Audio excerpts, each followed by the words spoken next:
Good morning, how are you? I hope you found good. Today we're gonna explain a new lesson. It's on vocab lessons. So here we have chapter 2 and Latin word and Latin roots and feeding words. Today try or the second lesson that help us to try to guess the meaning without using dictionaries. Help us to guess the meaning without using dictionaries. Okay, so first of all, we want to explain or what does mean the word feeling words. What does mean feeling words? Here, let's read together here. Okay, here. A feeling word is exactly what it sounds like. A feeling word is exactly what is feeling sound like. A word that describes an emotion or state of being. So here I try to focus on feeling word. What does it mean? Describes an emotion or state of being. So again, the feeling words that mean describes emotion or state of words or state of beings. Sorry. Whenever a question asks about author's tune, a question asks author's tune or the attitude of particular character. Feeling words usually come into play. Mister, again please.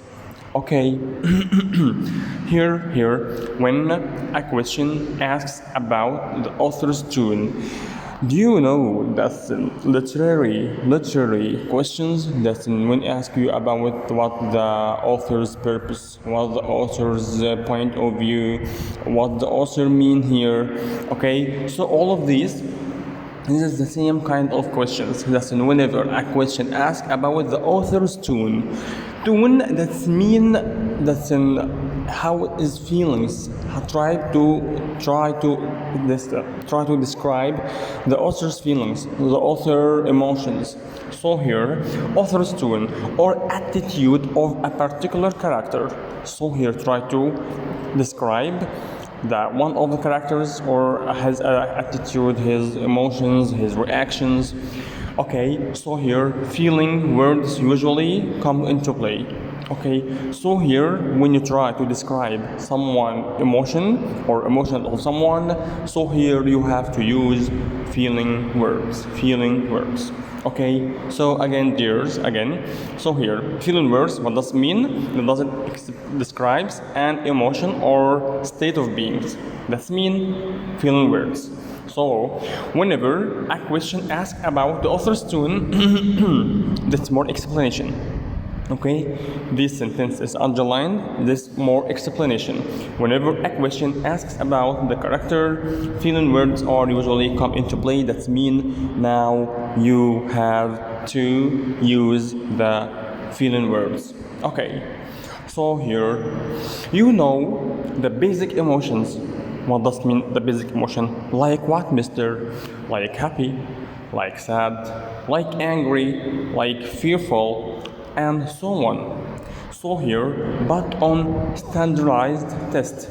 That means standardized test. That means that's in highly test. That's an advanced tests, exams. Okay, you are more likely to see higher level vocabulary, advanced vocabulary, like what? Like jubilant, like despondent, like indignant, and or apprehensive. Okay, what does it mean all of these, mister? Here. Okay, try to use these words in these examples here in the second slide or the third slide here. Okay, that's in jubilant at the sight of the familiar treat, despondent at the end of each school day, indignant at the sight of more food, and apprehensive at meal times. So the word here, happy, jubilant, that means happy. Despondent, the second one here, despondent, that means sad. So indignant, So that's mean angry and fearful, and apprehensive, that's mean fearful. Okay, so now he tries to tell you that how to get that mean the higher level vocabulary, how to get the meaning without using any dictionary. Okay, once you at the exam and have a higher vocabulary like this, like jubilant, like despondent, like indignant, like apprehensive, all of these without using dictionary, and try to guess what does it mean. Okay, here number one, or we have some roots, okay, and some prefixes. Okay, number one, that's called vol. Okay, what does mean the vol here? Vol here, that mean wish or will. To wish, you hope, or you will, you're able to.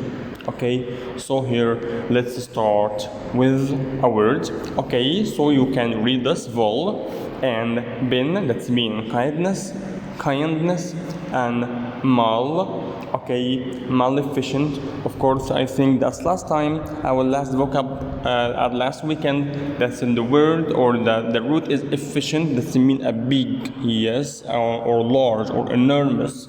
So mal and efficient, that mean bad or big, big, wrong, something goes wrong. So it's a big, yeah. So here we have in also something is also related to mal, M-A-L.